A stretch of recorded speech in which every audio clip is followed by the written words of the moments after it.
The Madman! Welcome to another set of Ashes of Outland cards. This batch continues to be spicy. This set is shaping up to be quite spicy indeed. Presenting from Rogue, Shadow Jeweler Hanar. Rogue Legendary. After you play a secret, discover a secret from another class. A 2-mana 1/5. That's exactly the stat line you want if you want a minion that has a really powerful effect early. And this minion has a really powerful effect early. You can see something like turn 2, you play this, it'll probably survive.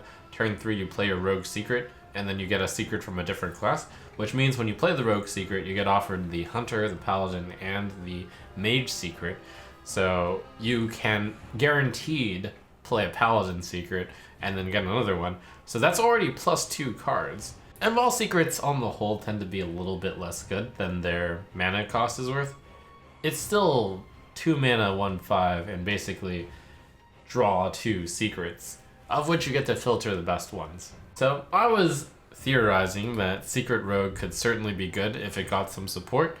And then we saw Blackjack Stunner, and then we saw Shadow Jeweler Hanar, and Ambush itself already looked pretty solid. On top of that, Theiss revealed this card and said that there were at least 3 secrets in this set. So I think this is going to be a really strong package. Next up, it's a Burning Pile of Ashes. It's Alar, 5 mana 7/3 elemental, Death Rattle, summon a 0/3 Ashes of Alar that resurrects this minion on your next turn. It's very flavorful because the Ashes reminds you of dust. So basically 400 dust because it's a 5 mana 7/3 which Death Rattles into a 0/3. In theory, it's infinite value, but in reality, it's a 5 mana 7/3 Death Rattle summon a 0/3. It's hot trash.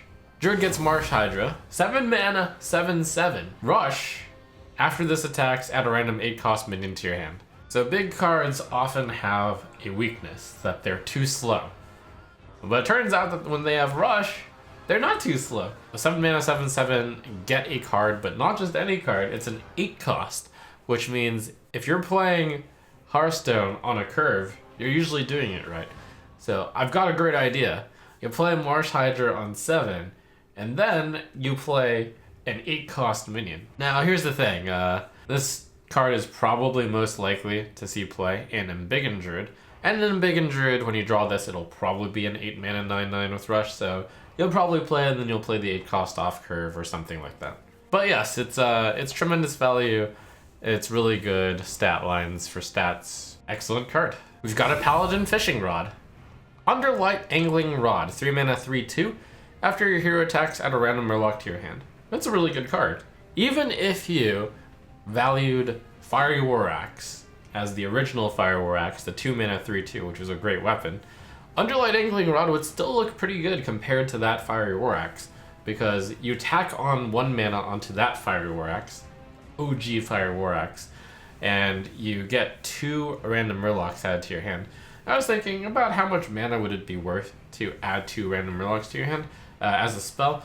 I would probably pay about 1.5 mana for that. So when you bundle a 1.5 mana hypothetical spell onto a 2 mana weapon, that's worth like 4 mana.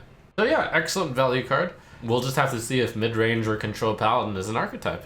If so, I expect this card to see play. Worth mentioning is I think that you don't have to run any Murlocs or even have a Murloc theme for this card to be good. It's just pure value.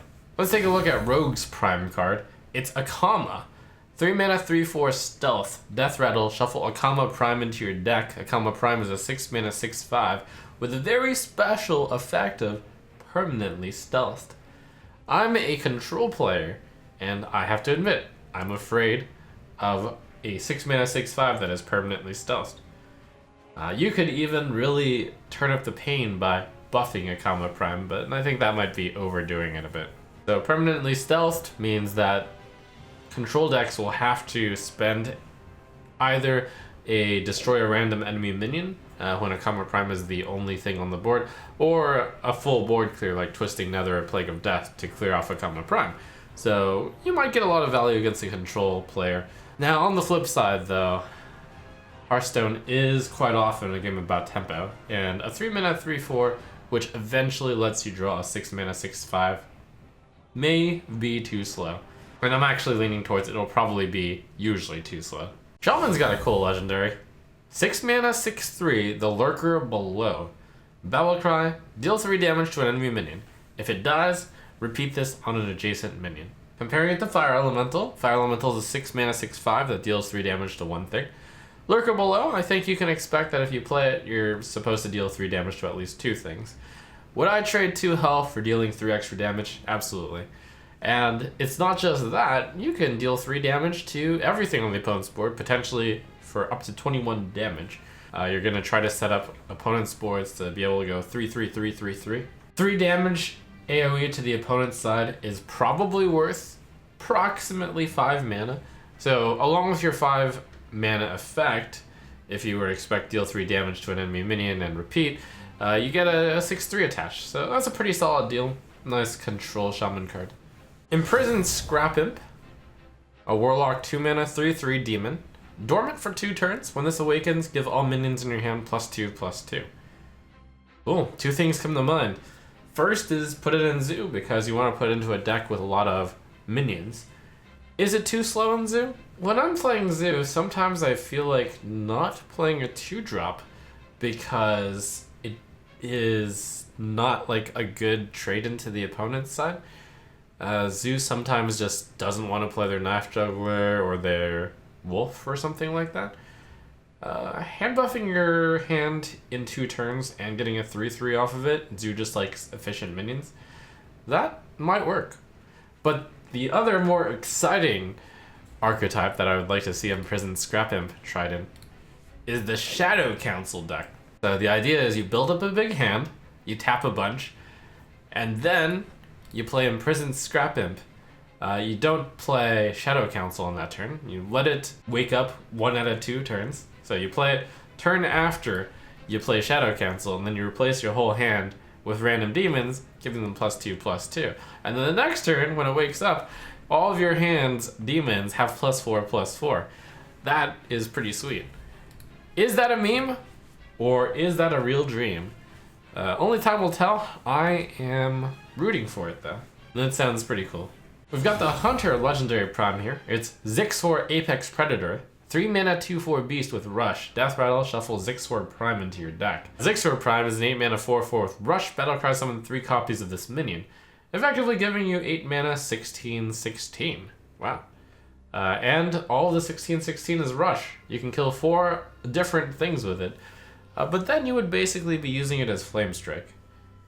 I think this card isn't necessarily as good as it looks. 4/4/4s? I don't know about that. But what is worth mentioning is that this card can be tutored quite a few different ways. First way you can do it, Diving Griffin. Diving Griffin can find either Zixor or Zixor Prime. That's pretty sweet. The other way is with the new Hunter card, Scavenger's Ingenuity. Draw a beast, give it +3/+3. And by the way, supposing you were to rig it and you got exactly only Zixor Prime in your deck, you would get an 8 mana 7/7 Rush with Battlecry, summon 3 copies of this minion. And I think now we're cooking.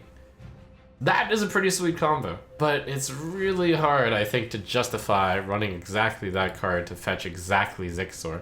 So I've seen a lot of cool primes, but let me show you the ultimate prime here. Astromancer Solarian. So you probably already saw my reveal of it. If you haven't, check it out. But it's the Mage Prime, 2 mana 3/2, spell damage +1. Death Rattle, shuffle Solarian Prime into your deck. So like all of the primes, the base form, pretty decent by itself. 2 mana 3/2, spell damage +1 is nice. Solarian Prime though, that card doesn't require any combinations, just good individually. 7 mana 7/7, spell damage +1, Battlecry, cast 5 random mage spells. Targets enemies if possible. And the mage spells are pretty much always stuff that deals damage, or just plays secrets or draws cards or summons stuff. Basically, there's no bad outcomes with Astromancer Solarian, other than exactly Conjurer's Calling on your opponent's minions. But fortunately, even if you do get Conjurer's Calling, you do get the twin spell version in your hand, and then you still have the chance to like kill all of the Conjurer's Calling cards with like AoE or stuff, and you do get the spell damage +1 with it. I've done the math. 12 excellent results There are 12 great results. So that's some really good stats. Like, I think even if you just were to cast one spell with it, it would be an excellent card that people would run. So the fact that you get 5 cards with it, that's actually really insane. You could think of it as almost draw 5 cards, but even better than that because you get to cast them all for free. Of course, the drawback is you don't get to choose what order you cast them in. You don't get to choose their best possible effects. But for the most part, you cast Slayer and Prime while your opponent has a board, and you won't be displeased. 3 primes remain. What will they be? Stay tuned to see.